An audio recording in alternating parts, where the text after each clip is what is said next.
Good afternoon, everyone. I'm San-Hwan Lee, Principal Social Sector Specialist from the South Asia Regional Department. I'm very delighted to moderate our second session on the green transformation needs a green workforce, the role of education and training in scaling climate resilient green economy for the post-COVID-19 world. And as we all know, the climate change has been on the global agenda, and we've been hearing very much about in recent years. And no doubt that climate change is also on top of priority of ADB's corporate agenda. And the education sector is also to really mainstream the climate change issues, both the mitigation and adaptation measures in our operations. So we will focus on that topic today. And I can just broadly mention the three general areas that we have opportunities in education sector. The first, as we all know, the climate resilient infrastructure. Establishing climate resilient infrastructure at schools has been also, in fact, some of our priorities in our sector projects. And the second area that we heard very much is also raising awareness on climate change issues and impacts among students and parents and encourage behavioral changes. And this is also in relation to developing the capacity among teachers how to educate young students. And this includes incorporating the subjects in environmental science or STEM education and developing curricular and learning materials. And the third area is educating and developing green skills and green skilled workforce. In order to transform our business and our economic development path. And with the growth of green technologies and education and skills development plays a very important role in cultivating the green skilled workforce. So today's panel discussions, we will hear some of this aspects from the distinguished presenters. As for the organization of the sessions, we have three presentations. 10 minutes each will be given each presentation, and afterwards we will have a 10-minute discussions by ADB colleagues. ADB colleagues will provide their comments. And then afterwards, we will have a 15 to 20-minute open discussions. So without further ado, let me introduce our first presenter, Ms. Ronilda Ko, who is the Director of the Disaster Risk Reduction and Management Services Offices in the Department of Education in the Philippines. Director Ko is tasked to lead in strengthening the resilience of the education sector to natural and human-induced hazards. She has contributed in the development and implementation of a global, regional, and national frameworks and guidelines, programs also relating to prevention and mitigations. So over to you, Ms. Ko. Ms. Ko's presentation is titled, How to Teach Climate Change in K-12 Education, the Philippine Government Initiative. Welcome, Ms. Ko. Yes, thank you, Sunwa, and good afternoon, everyone. And thank you for inviting me to this pre-retreat session. Let me just walk you through to the climate change initiatives in basic education in the country. The Department of Education is in charge of basic education in the Philippines. We have what we call the Enhanced Basic Education Information System. It's a regular system where schools actually input a number of education-related data in the beginning of the school year and at the end of the school year. one of the things that we have done is to integrate actually disaster risk reduction and management, climate change adaptation and mitigation, and peace building questions, both in terms of context as well as in terms of initiatives of the schools. As you can see here, this is a 10-year data, consolidated data. You will see that the schools experience natural hazards at least once in a period of 10 years. That's up to from school year 2009-2010 to 2018-2019, and more than about 93% of our schools are actually affected by natural hazards. Here you will see the breakdown that many are actually due to tropical cyclones as well as floods. These are climate-related hazards.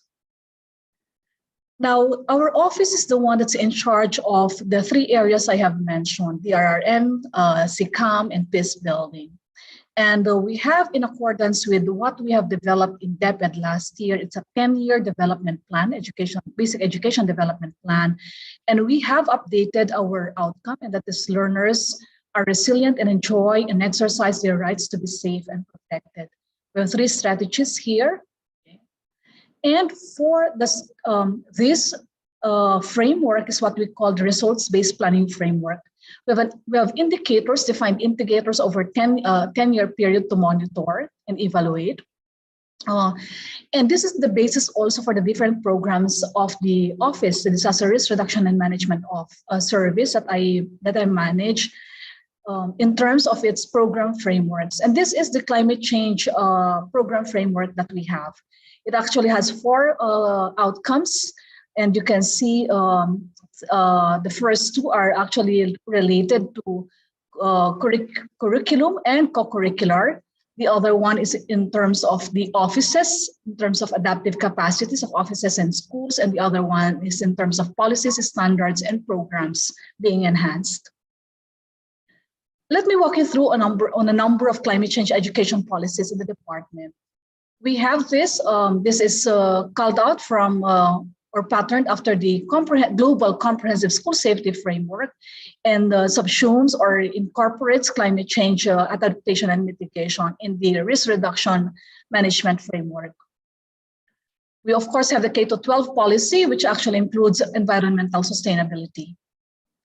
Then we have what we are also part of what is called the Mandamus Manila Bay Rehabilitation, covering NCR regions 3 and 4A. And this is actually also our way of intensifying environmental education in the K-12 curriculum. Currently, we're actually doing the policy on the climate change expenditure tagging as per the Department of Budget Management's circular.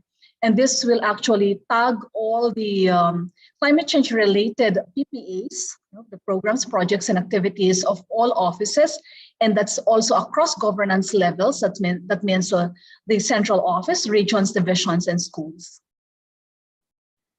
We are also working a policy on strengthening climate change resilient and sustainable schools, which will include featuring practices of schools across the country. And this is meant to empower our educators on how to actually create resilient and sustainable schools. As to research, we're doing a research on with an individual consultant on the adaptation strategies of schools experiencing sea level rise and extreme flooding.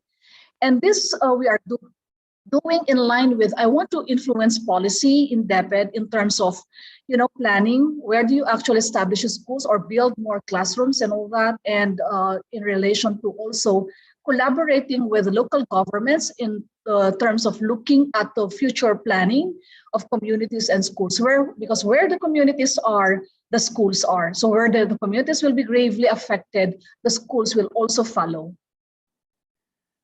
We also are looking at the basic education research agenda. We're trying to map it out with the Office of the Planning Service, particularly the research division, so that we can actually strategize and have our overall direction on the priorities in terms of research. We are doing this with Save the Children Philippines and internally with our Bureau of Learner Support, the Youth Formation Division.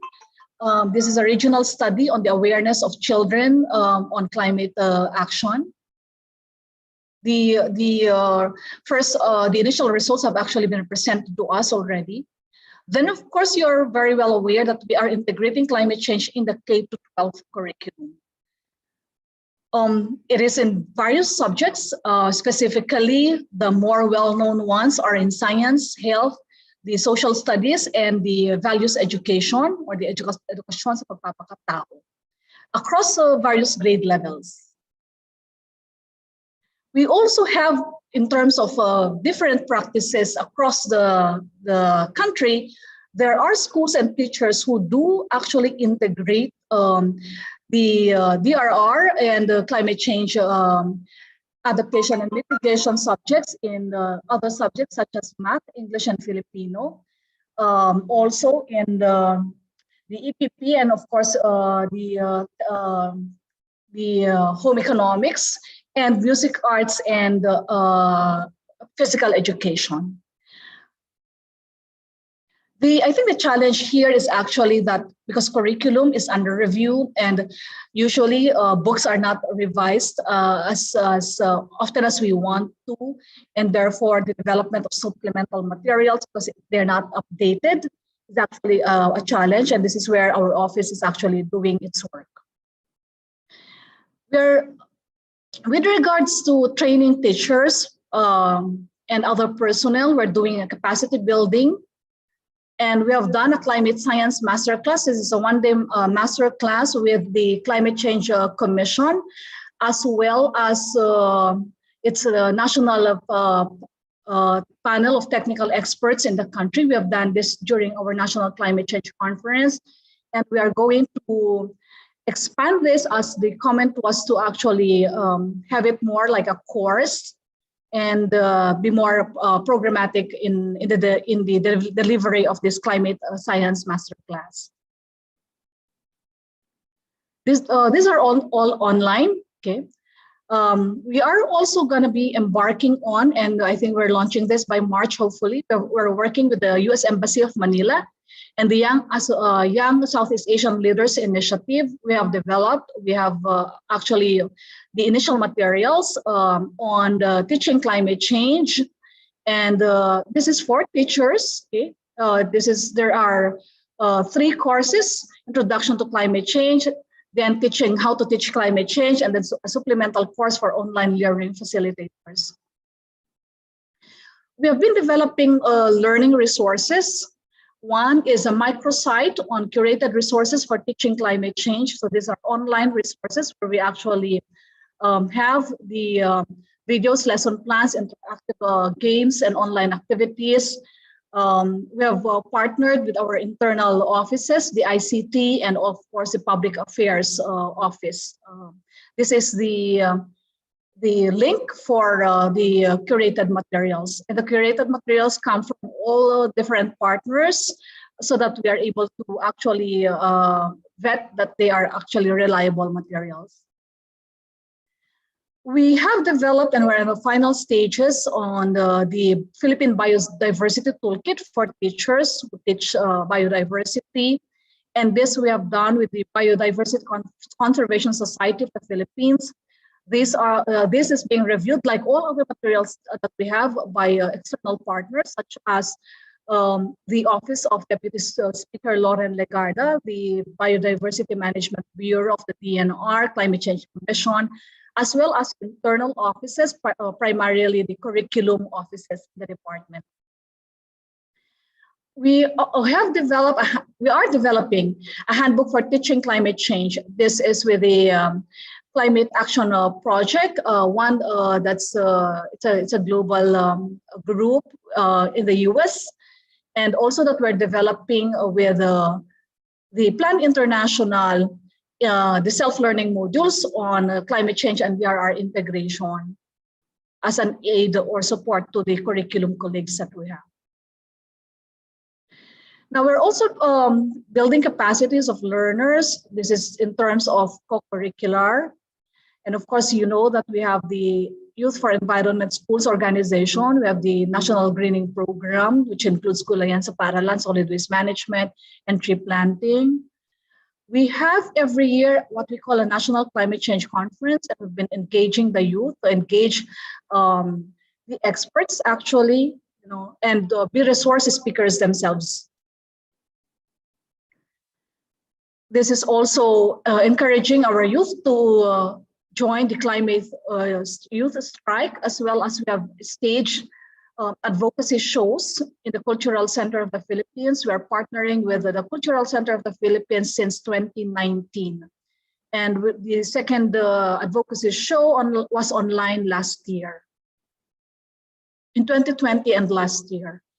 Then we have an online course for the journalist students as well as their advisors. We call it the Green Bit Initiative, an online environmental journalism training. We've done this in 2020. 2020 was on print media. 2021 was on radio, and they developed their radio magazines. In 2021, they covered the environmental actions on the ground of LGUs as well as fellow students of theirs. This year, we are going to have the TV journalism. Okay. We also have changed the, sorry, I'll get back to this. This is in with the Association of Young Environmental Journalists. This one, Change the Current, is with UNICEF. This is a course on climate action for students, and they are taught on project development as well to identify and address climate concerns in their communities or schools. And they are provided a meager amount of 15,000 to actually implement the project that they have identified. We have an online training for high school learners and teachers on advocacy show using theater, and this is with the Cultural Center of the Philippines. This is also an online training. We have also partnered with the Climate Science based in the UK, and they're doing the Climate Science Olympiad. We have several learners have joined, and we actually qualified in the semifinalists this last year, and we hope to continue with this endeavor. We have advocacies, of course, the usual every year. We partner with the Earth Day Jam on its Earth Day celebration, various organizations, and then the National Climate Change Conference with the Climate Change Commission and other organizations as well. Okay. And here we actually feature the works of our students. Then we are developing a Stories for a Better Normal. This is with the Office of Deputy Speaker Lauren Legarda. In her series of Stories for a Better Normal, we are collaborating and have actually been resource persons, including our students, in a number of series or sessions, webinar sessions that they staged. On a yearly basis, we also have the Climate Change Caravan. We fund this. This is our regions and divisions doing a Climate Change Caravan to increase awareness within the different regions and schools. We're doing, of course, IEC materials. We are working with UNICEF and the Department of Environment and Natural Resources, the National Youth Commission, Climate Change Commission, Office of the Civil Defense, on what we call the Communication for Development, C4D strategy. We have initiated the work, and we're actually moving into having pilot regions, which include, which actually covers NCR and Samar.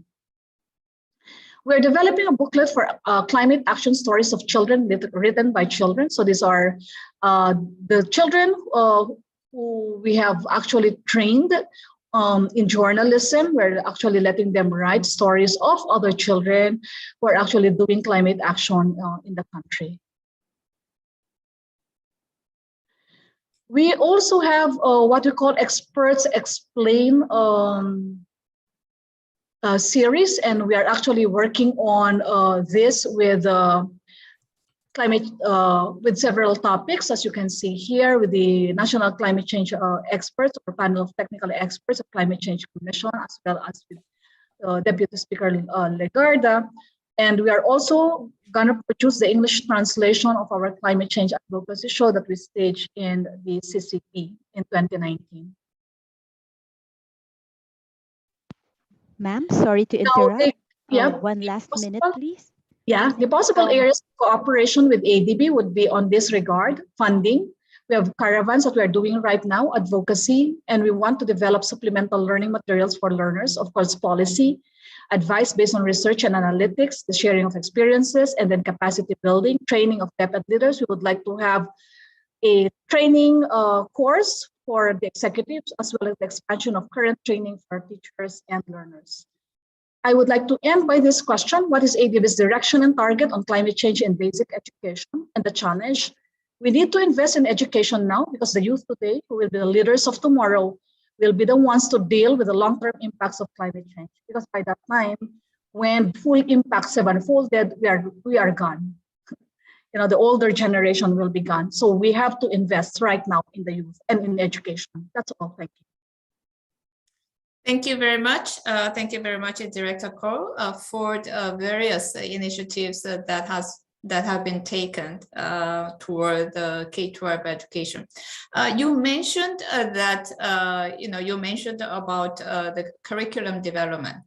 And you said the curriculum is still under review, and you are trying to develop a supplementary materials and so on. So I'm just wondering, what have been the key challenge in terms of incorporating the topic into the existing curriculum? Yeah, I think, I think for many people, context is not something that comes in naturally to them to incorporate in a given practice that they have or in a given system. I'm not speaking of education alone, because people do understand what climate change is, at least the basis of it. But then, because there is a system of developing curriculum or other systems on that, when people then kind of integrate it, they use the parameters, the systems, the box by which they actually develop curriculum.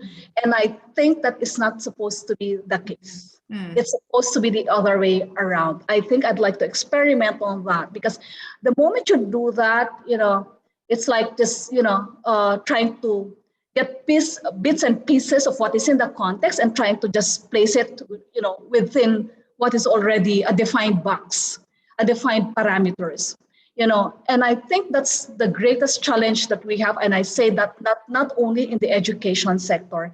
That's why the way they are attacking the problems, the approach is simply, taking bits and pieces, and putting it in a defined system or a defined box, rather than redefining the systems actually based on the context. And I think that's a challenge in education, in the way we actually would like to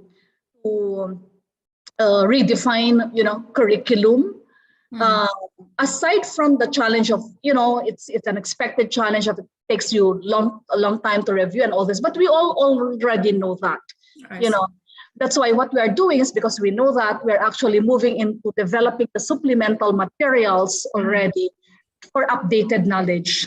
I see. Okay, thank you very much. Actually, that's a very important lesson that, unlike the conventional curriculum, that this climate change topic is actually, driven by the real life situations that we are now trying to create the curriculum. So we have to perhaps think out of the existing box. So thank you. And we will have a further discussion later on. Okay. And thank you. So let's move to the next presentation. The topic is how tertiary education can cultivate researchers and highly skilled workers to promote and adapt appropriate technology to enable green transformation of industry and economy. We have Dr. Dogu Chun, who is the director of the Division for Climate Technology Cooperation at Green Technology Center, which promotes international cooperation schemes and practices with the green climate technologies. He has been dedicating his work to green technology development and transfer for inclusive green growth. He has designed and implemented bilateral and multilateral partnership projects that support developing countries to move toward innovative green growth. So Dr. Jot, over to you. Thank you.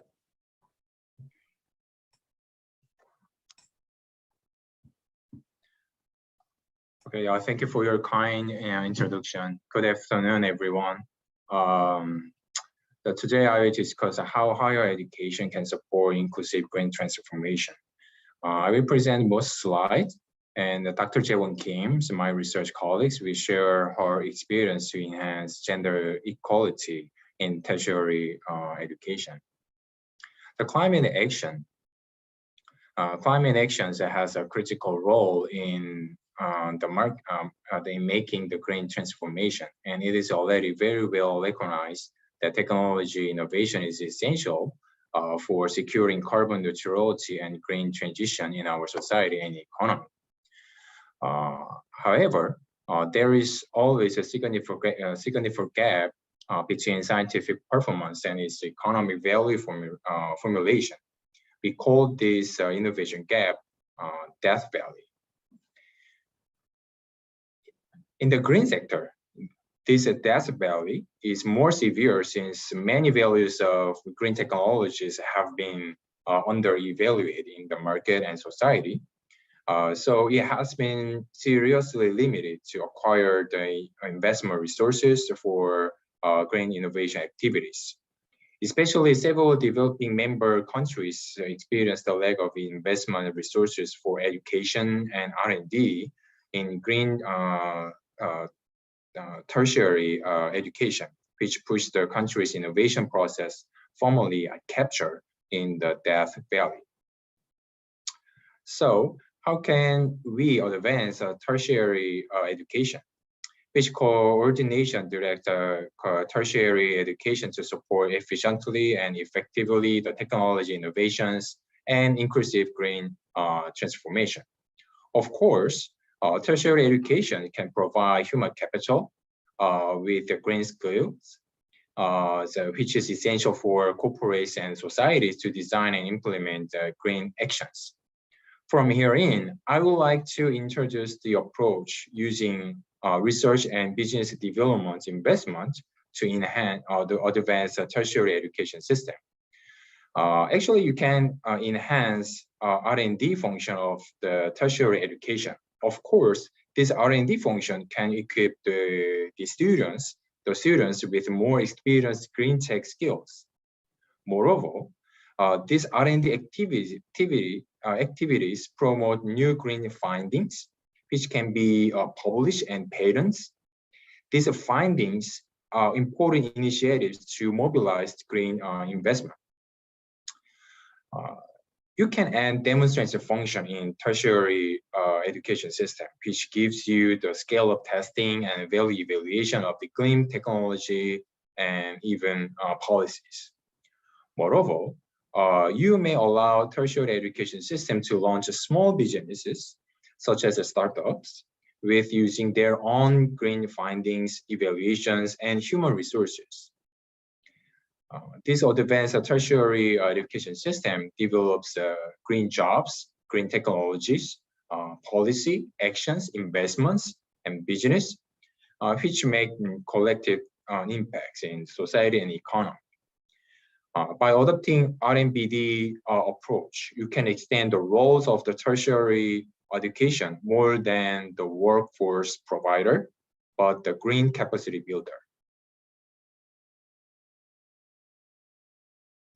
Advancing tertiary education with RMBD investment can transform the tertiary education institutions to lead more parts of innovation process by securing and utilizing more green resources. So you can see this kind of the change in this Death Valley portfolio. And also because of this, you can mobilize more investment from private sectors and having much less Death Valley issues in your economy. So from here, I may present some example.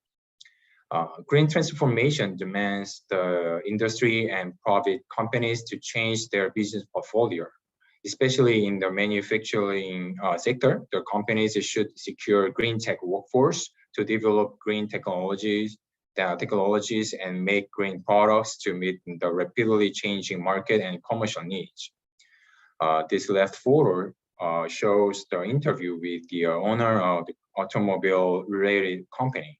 He explained that the company needs extensive resources, including human capital, to change the company's product line and respond to the emerging electric vehicle market. High-tech companies such as LG and Samsung have already cooperated with the talented universities and made agreements to operate professional R&D education programs. The private firms, these private firms provide financial support, expert consultation, and joint research to universities, and in return secure high-quality human capital. They say the lack of emerging green tech workforce is a severe issue for them to extend their green sales. So supply of green tech workforce by tertiary education can help industry capture green commercialization. Next, tertiary education can drive the green business innovation. Since 15 years ago, many tertiary institutions in Korea have launched and operate technology holding companies by contributing technical patents, cash, and in-kind investment. These holding companies can create more systematic investment and business partnerships, which enable the tertiary education system to link to the market closely. The government has assisted this action by providing the matching fund, which boosts the active involvement of private investors. Third, advanced tertiary education with RMBD is significant to promote the local economy development. In Korea, several local cities where the gray and traditional industry is phasing out are moving actively to set up innovation hubs in their regions. They have been designing on new local economy development plans where tertiary education institutions have the critical roles in developing local tailored green technology development and supplying green tech workforce to the local industry and society. For example, they collect the central government subsidies from the Ministry of Education and Ministry of Technology and mobilize the private investment to build the green RMBD campus that connects the education, research, and commercializations among local entities. Next slide is about the climate gender equality. I believe Dr. Jaewon Kim will explain this slide very nicely. Dr. Kim? Yep, thank you, DJ.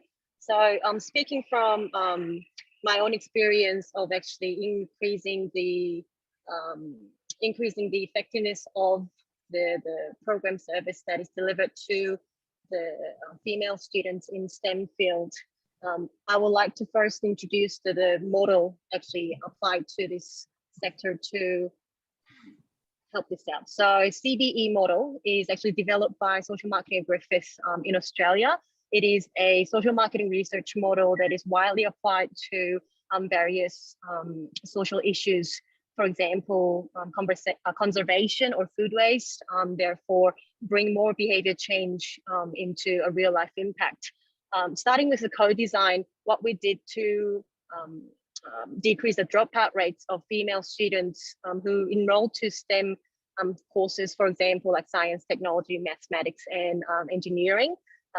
We've actually had a workshop with female students and identified their barriers to stay enrolled in those STEM 2D courses. And one of the findings that we found was their self-efficacy to stay enrolled was very low, as well as the reasoning behind that was they had a very lack of role model to follow. And plus onto that, university climate that allows those male professors on the stage to make those little dirty jokes. That was one of the other reasoning that female students felt, oh, this field doesn't belong to me. So based on the findings that we found through the co-design sessions, we built a new program called Bias Literature Workshop with the students.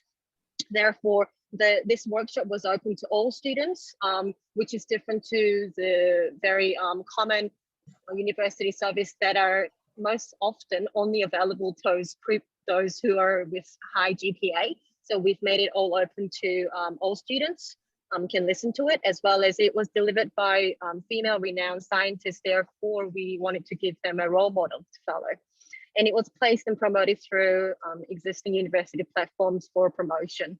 As a result of actually engaging those female as well as male students who are willing to complete their bias literature workshop done by female renowned scientists, what we found was that they actually used that as an opportunity to make a network among themselves, as well as before and after when we checked on their self-efficacy to stay enrolled in these courses throughout the, by delivering the bias literature workshop, they reported their self-efficacy, which is confidence to stay enrolled in these courses, increased. As well as to that, one of the biggest other finding that we found was they generated a student club that talks about gender equity by themselves, which mean that this bias literature workshop developed with the students through identifying their barriers, engage more participation. Therefore, it had an impact on bringing more voluntary behavior change to these social issues. So one last lesson, and the key lesson that I learned through this own experience, is that how you do is, yes, definitely important than what you do, but with whom you do is much more important than just how you do it. So I know all of people who are listening to this slides are experts, but by engaging with those people who have their own experience and experts of their own experience is something that we have to take on as a key message. So that's about me. I will pass back to DJ for his key summaries. Thank you. Okay. So this is my key point summary for our presentation. So enhancing tertiary education with RMBD features mitigate the innovation gaps, and also it can advance innovation capacity and the society economy. And more importantly is to design and implement tertiary educations very systematically, the linking to the green society economy development, which can sustain the inclusive green transformation. So this is all of our presentation. So thank you for your attention. Thank you very much for your presentation. Since we are trying to really manage the time, we will reserve some of the questions to our later sessions. And let's move to the next presentation on green skills for green recovery by Mr. Ruth Hart from GIZ. Ruth Hart has joined GIZ in 2011 and has been working as an expert for vocational education and labor market in various countries, such as Afghanistan, Thailand, and Turkey. So she is now Senior Technical Advisor at the Competence Center for Education, Vocational Education and Labor Markets at the GIZ headquarters in Germany. So over to you, Ms. Ruth Hart. Thank you. Yes, thank you very much, and thank you very much also for the invitation. Let me just share the presentation. Oh. There we go. Yes. So when we look at skills for the green transformation, we at GIZ believe that people are the key for the economic transformation. But there's an investment gap. So if you ask people green transformation, combating climate change, what will it take? They very often can tell you technology and infrastructure and how much they need to invest in their country to transform that and to reach their goals. But they can't name a similar number for what investments are needed in people, in skills to get there and to actually build that infrastructure and to use the technology. But we all, of course, know here in this kind of group of education experts that infrastructure doesn't build itself. You need engineers, you need people who install it, you need people who maintain it.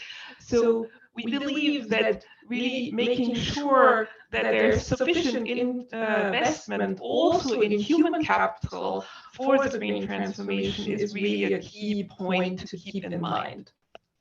But we see that slowly, this is starting to, people are starting to realize that, because we do see an increased interest of our commissioning parties and also of our partner countries in green skills and skills for the green transformation. Within our portfolio, we have a number of strategic priorities in this area to support skilled labor supply on all levels, because of course, as my predecessor mentioned, that tertiary education is really important, but the basic education is also important, because that's where it all begins. We have the secondary education and TVET, of course, which is very strong focus in GIZ. We have the higher education, but we also should not forget about the up and reskilling of the existing workforce. We think it is important to ensure mainstreaming of environmental issues and climate change and resource efficiency in all education measures to really reach the goals to spread the word. And we believe furthermore that it is important to create a conducive framework conditions, which is in GIZ, we also have a lot of sector-specific work, such as energy, and to really use the synergies which we can have between our work on education and skills and those sectoral work to really make sure to make the best of both and to create synergies between the two sectors. What do we think is the specifics of the projects which we are implementing, which focus on skills for the green transformation? Now, we see that there's two different kinds of projects. On the one hand, we have education projects, which either within a sector or as a mainstreaming topic also address skills for the green transformation. But we also have sectoral projects which have strong components in education topics. So that is, for example, energy projects which have a education component. But we believe that there it is key that those are really firmly rooted in the education system. So even those energy projects, which may also work on training people and educating people, qualifying the workforce, they then work with the Ministries of Education and Labor to make sure that their activities are rooted within the education system and therefore also sustainable and quality assured. Excuse me, Ruth. Yes. Can you please check if you have a mobile phone nearby, because we are hearing an echo? An echo? No, there's no mobile phone nearby. No. Okay. There's no sounds. Okay. I hope that it will solve itself.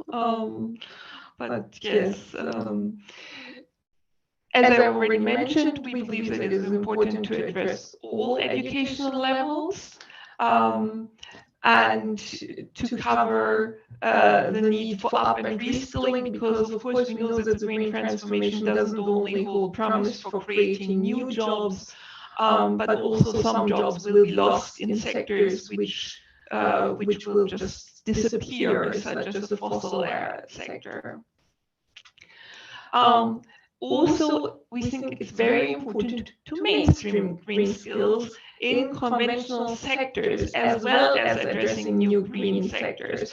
So obviously, for a long time, when we talked about skills for the green transformation, people immediately thought of renewable energy, because that is one of those sectors which is needed, and I'm saying there is a big need for that, and we have a lot of projects which are dealing with renewable energy.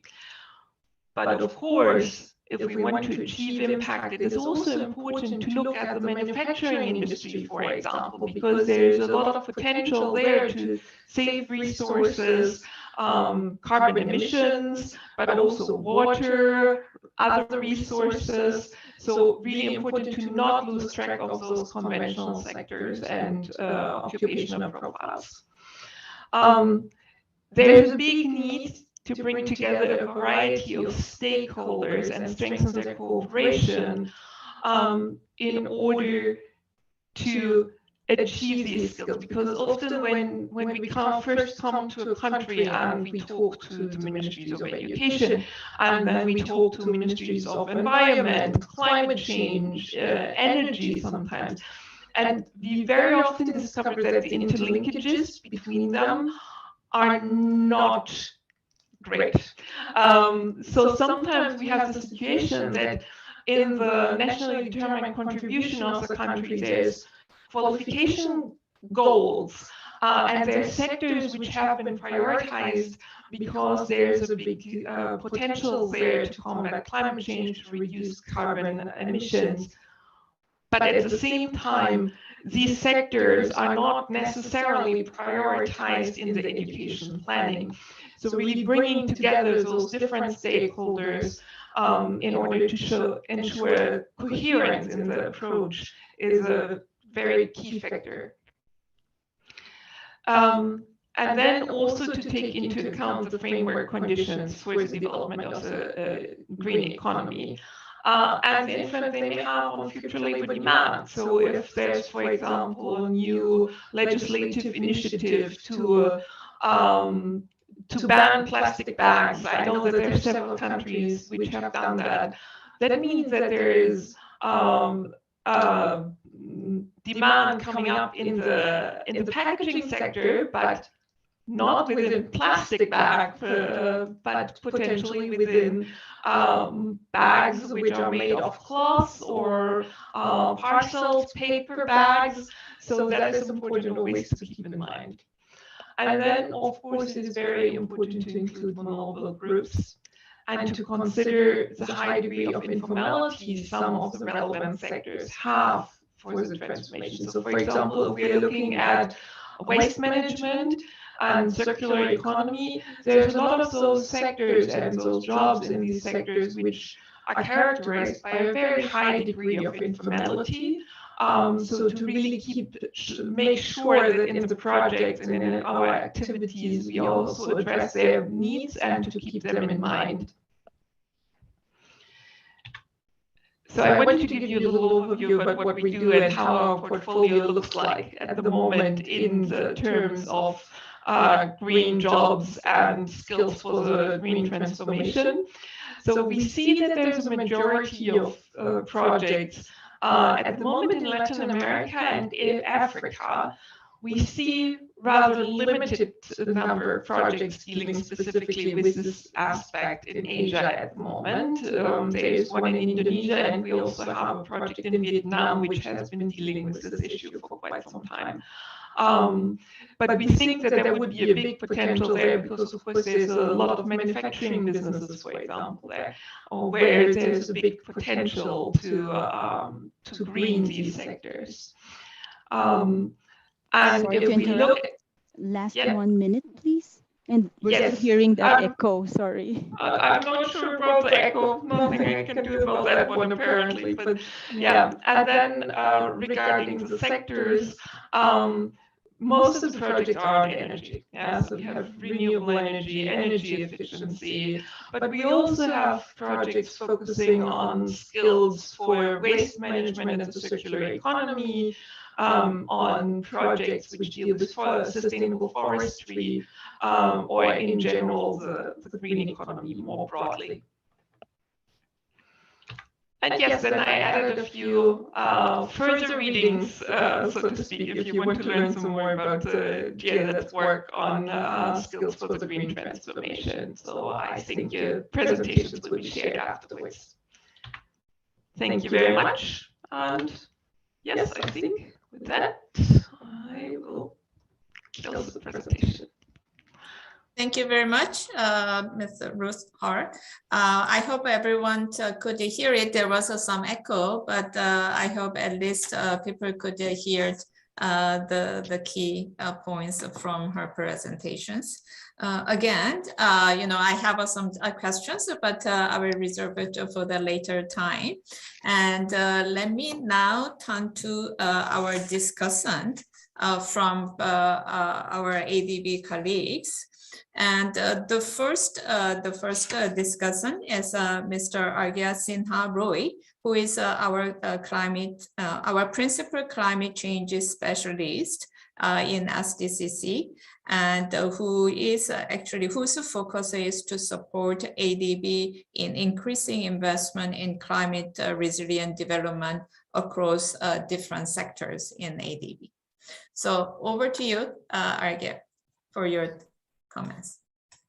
Thank you so much, Sunha, and a very good afternoon, everybody. First of all, thank you so much for organizing this meeting, and great presentations by all colleagues from Philippines, Korea, and GIZ. I will maybe restrict my comment specifically from a climate change angle, considering I'm not an education specialist. So ADB has put climate in its highest priority and has set up very ambitious climate targets to be achieved by 2030. These targets both include climate finance targets of $100 billion, but also a target of achieving more transformational changes on the ground. And if these climate actions need to really transform actions on the ground, I personally believe education sector has to play an absolutely critical role, because we are really talking about issues that are forward or future looking in terms of building the right kind of skills and awareness for future generation. We are talking about introducing behavioral changes, which is very, very critical when it comes to climate, and also talking about addressing really underlying drivers of vulnerability, which is absolutely essential if you're talking about climate. Now, listening to the three presentation of today's, I think there are three key things that ADB could do moving forward to strengthen education and climate actions. First of all, I think our support to our developing member countries on strengthening the policy dialogue between climate and education and really bring it together. So essentially strengthening relationship between ministries of education, the ministries of climate change and disaster risk management, and ministries of planning and finance, all four in the same room, to really make the case that why future investments are needed in climate in the context of education sector. This also means supporting our DMCs to ensure their nationally determined contributions and national adaptation plans explicitly recognizes the role that education sector could bring to strengthen climate actions. So for us, this aspect of policy is very, very critical. The second thing which we have to an advantage is a range of financial instruments that we can provide countries to support. Of course, we have regular loans, but we also have policy-based lending modalities, results-based lending, etc. And if we hear the examples we heard from Philippines, we've got results framework for education, we heard from Korea on issues around private sector. And I think a lot of these larger enabling environments needs to be fixed if we really want to scale up education and climate actions. So by employing these different financing modalities that we have access to ADB, I think we'll be able not only to provide actual investments, but really bring about some of the policy reforms required in countries for the education sector to holistically look at climate actions.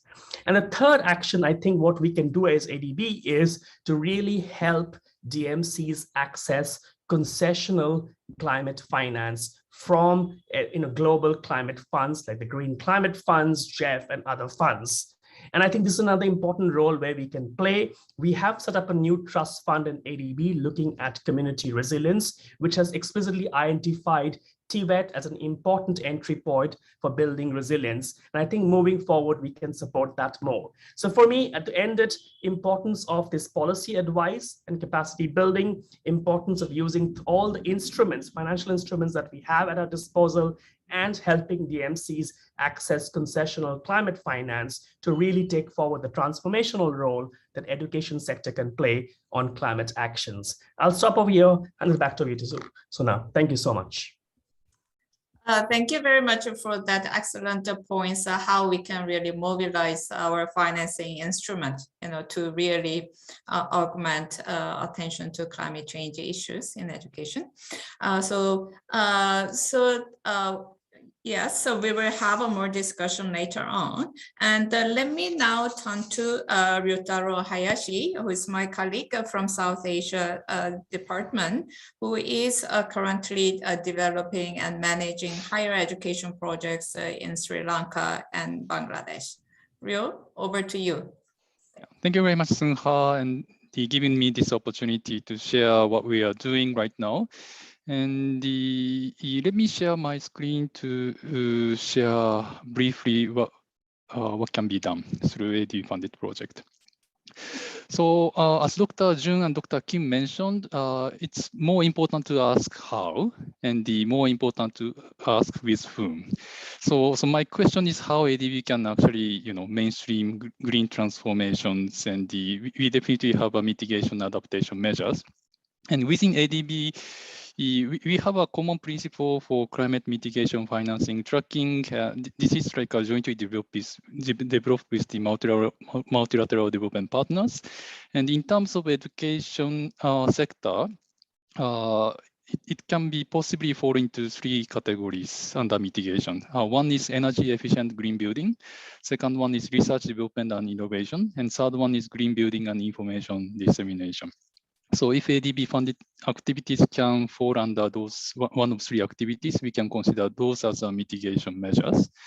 And in terms of adaptation, it's a little bit more vague, but we have to meet three conditions. The first one is climate vulnerability set out using a robust evidence. Second one is explicit statement of intent to address climate vulnerability. And third one is clear and direct link between the climate vulnerability context and specific project activities. So if the activities are meeting those three conditions, I think we can consider those activities under adaptation financing. Traditionally, I have to admit, ADB, awareness of the green transformation in education sector is not so high compared with education technology, which we have discussed in the previous session. Most of the ADB funded project has definitely have some contribution to climate change or green transformations, but those activities are usually green building, for example, putting solar panel on the rooftop and so on. But we can certainly do more, and those are the 6 potential measures which we can think of.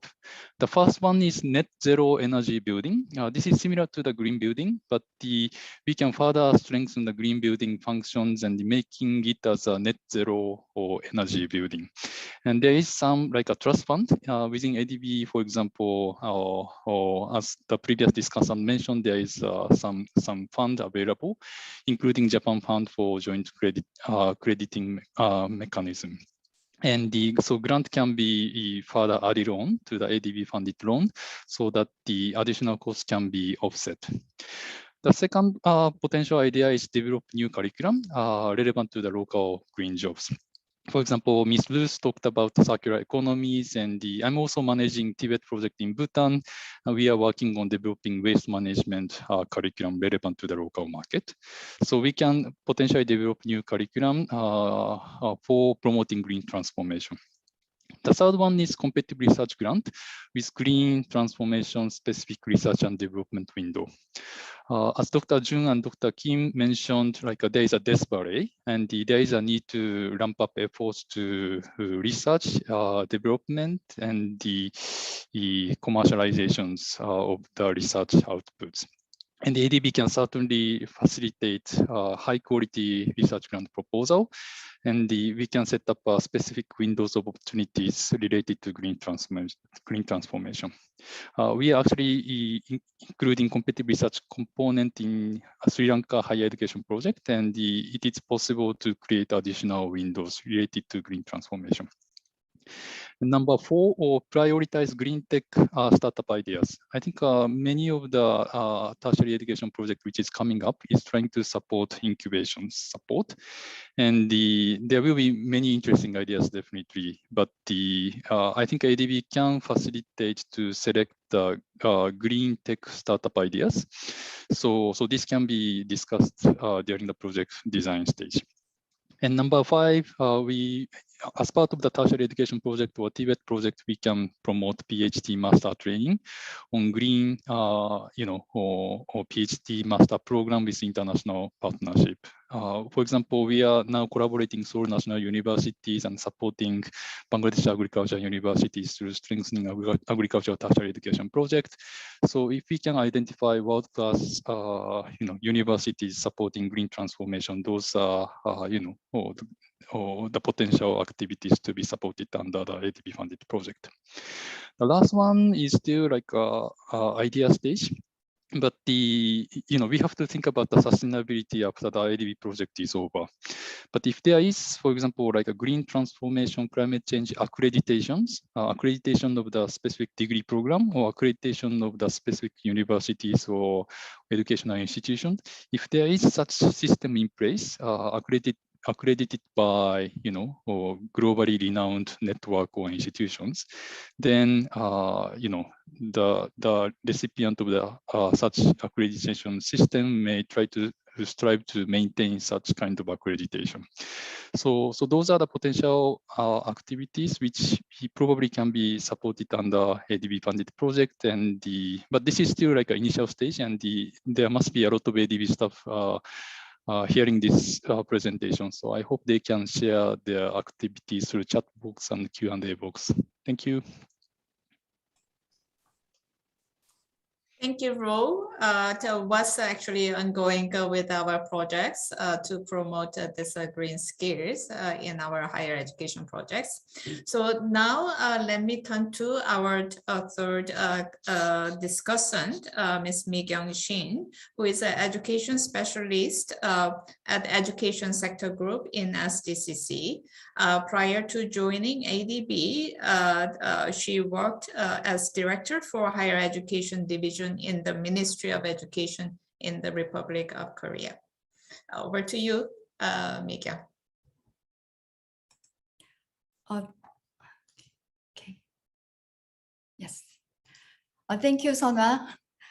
Thank you for introducing excellent cases of education and training program for climate actions. Now, everyone agrees to the importance of education in responding to the climate action, but countries and projects that are actively taking initiative to nurture manpower is still very insufficient, like Yotaro mentioned. So today's cases, including Philippines, Republic of Korea, and GIZ programs are much enough for letting us think of our potential program. In the past, we used to think that the climate change action was a matter of choice between environment and the education development. Therefore, in the case of middle and lower income countries, there has been misperception that it is too early to consider the environment in expense of economic development.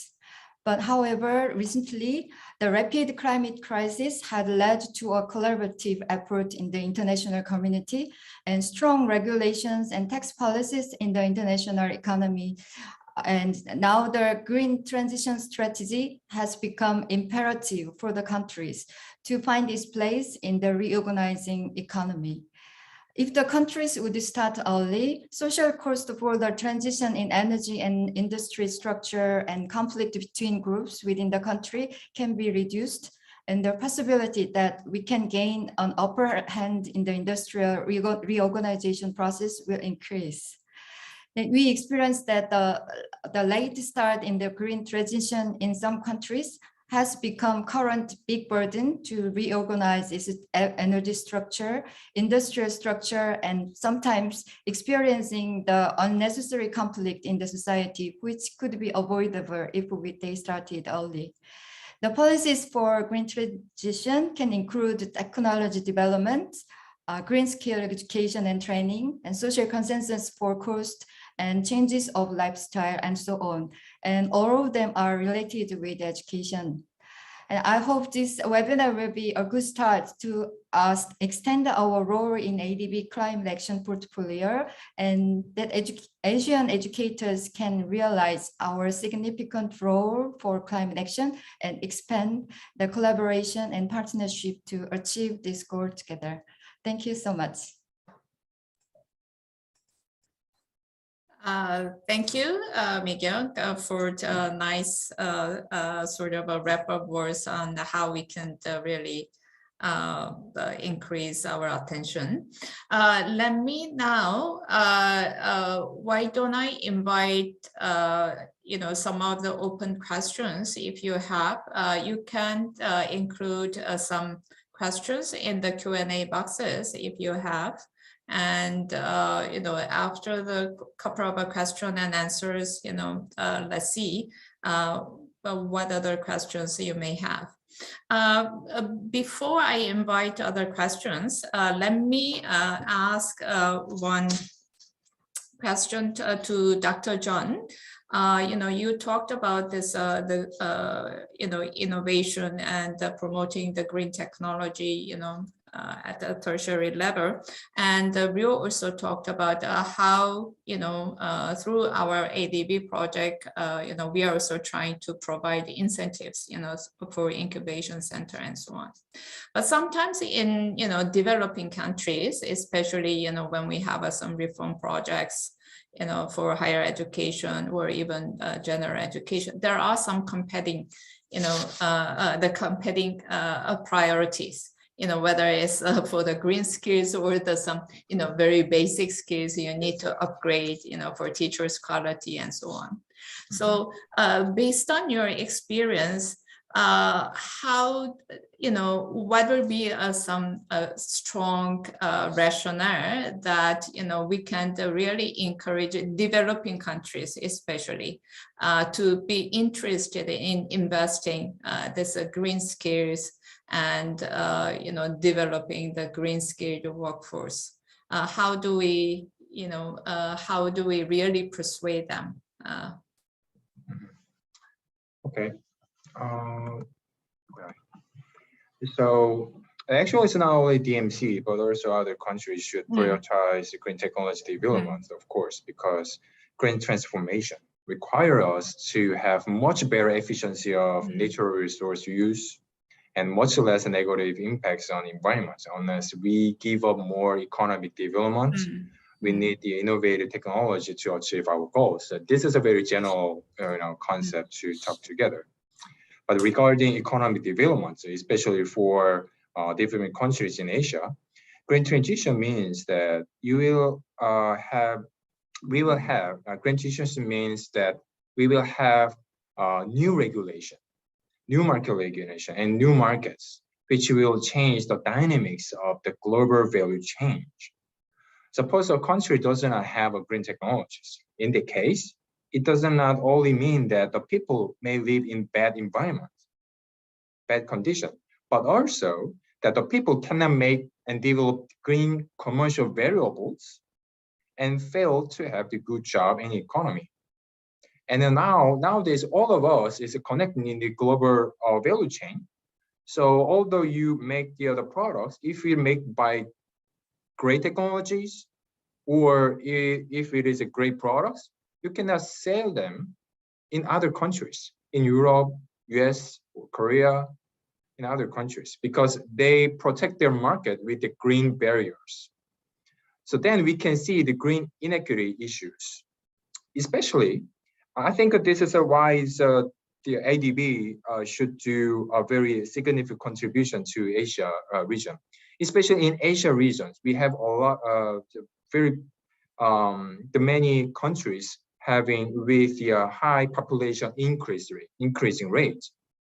And in order to have the green growth, actually the population increase is a very serious the challenging for us to achieve the green growth, because when you have the more population, they will consume more materials, and then it will be very hard to make the green growth in their society and economy.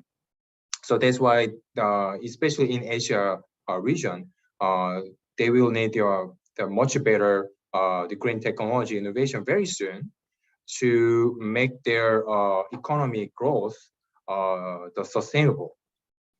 And in order to have this technology development, actually it requires a very long time. And if we don't have the human capital to sustain and deliver the technology, it's impossible to achieve it. Not only about engineering human capital, but also we need the business model developer, and also policy makers, and also the many other areas who can understand the green technology and their diffusion in their society economy very well. So I believe the ADB can make the very critical role in the supplying this is a very fundamental solution to have the green human capital development system in the many Asia countries. Thank you, thank you. So in short, that we have to really make an economic argument. Basically the economic argument now really incorporates this green technologies. In fact, the development is not linear anymore. As we have experienced during this COVID time, and then we have to really jump to the next level, how to really cope with the changing the global economic situations. And I think there is a strong argument of a strong economic argument to make our economy more sustainable, and also for the global markets, as you mentioned. Now the green technology is at the center of a lot of economic growth and the business opportunities. So thank you. And then perhaps, related to this, let me also pose one question to Mr. Ruth Har. I hope, you can speak better this time. So, I mean, you showed a lot of initiatives on this green skills development, in different countries. And there are, several sectors that you mentioned.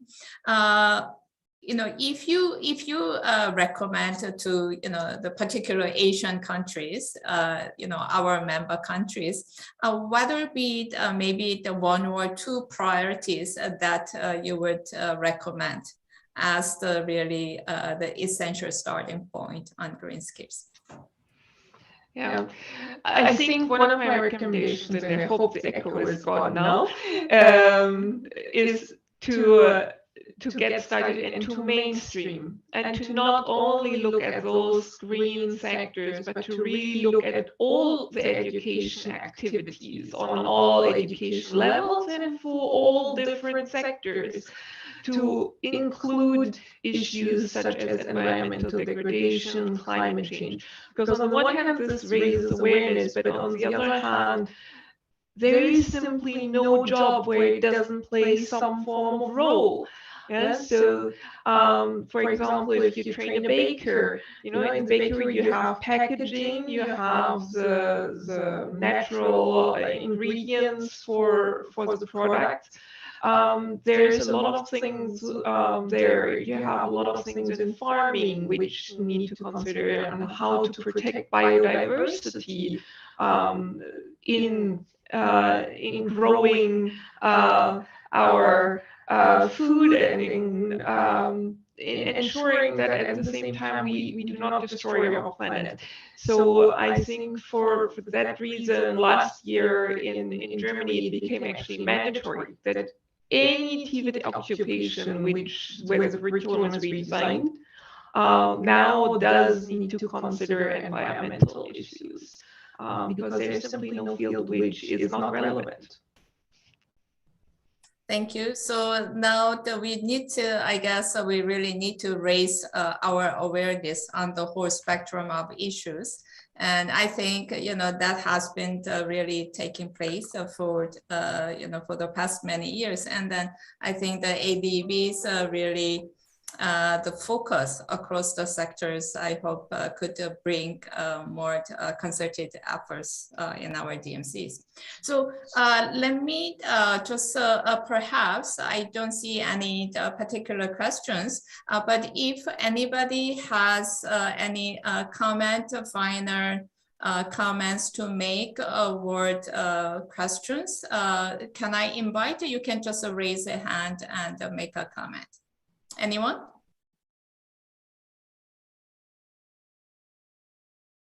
Okay. So nobody has any comment, a final remark? So perhaps, if you don't have any, it's getting late. Let me perhaps, Shanti, are you there? Yes. We were not decided. So yes. Since you have been working a lot on green skills and the green economy, so let me have you have a closing remark on our discussions today. Thank you. Thank you, Sanwa. It is a very interesting discussion, a very timely one. And I think this intersection between green and education is like many of them highlighted, cuts across all levels of education. So I'd like to make 4 points based on what the panelists shared and also what's been coming out recently. The first is around DRM and education institutions. For instance, the strengthening the disaster risk resilience of education institutions. That, I mean, thinking about ADB operations, how they can be strengthened is an important part of a future landscape. For instance, we've done this in Nepal. I think Smita Gyavali would testify to this, and it brought really good results when the earthquake happened. And we've done this in Armenia. And we have the trust funds to look at also now energy efficiency, more green buildings and zero net, like Ryotaro mentioned. So we should really take this forward as a underlying principle for all new infrastructure that we create in the education space. The second is embedding curriculum with climate change, and it's not a new concept. Education for sustainable development came out of the Rio summit and then Johannesburg summit. So it's gone on, and then the UNESCO had a whole decade of education for sustainable development. So I think we need to refresh and renew that kind of approaches, and the presentation from Philippines was a very good testimony to this. And also thinking about skills. For instance, Philippines also has the Green Jobs Pact, and that's a very powerful way to link the green economic development with investing in the right kind of green skills with proper certification. This is also something that our studies showed, that many of the sort of regulatory aspects of energy efficiency need to be bolstered by investing adequately in skills.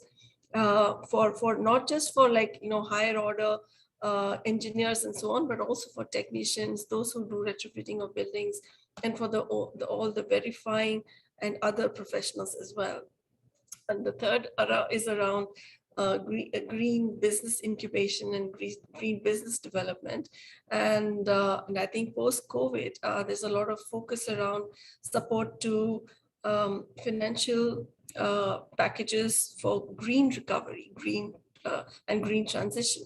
So this will again call for investing in the right kind of support for allowing green businesses and green economic businesses and products and services to expand. Lastly, taking off from what Argo very eloquently mentioned, we have a lot of policy levers, and thinking about ADB's own, like, big mandate for climate change, we have there's an opportune time for us to really help to synergize the two topics of education and health by drawing the connections and by also embedding education and human capital development as a priority for climate action. Back to you, Sarma. Thank you. Thank you very much for this wrapping closing remarks, Shanti. And again, thank you very much for very interesting presentations and discussions from the presenters, Ms. Ko, Dr. John, and Ms. Ruth Har, and also ADB colleagues, Argia, Rotaro, and Miguel.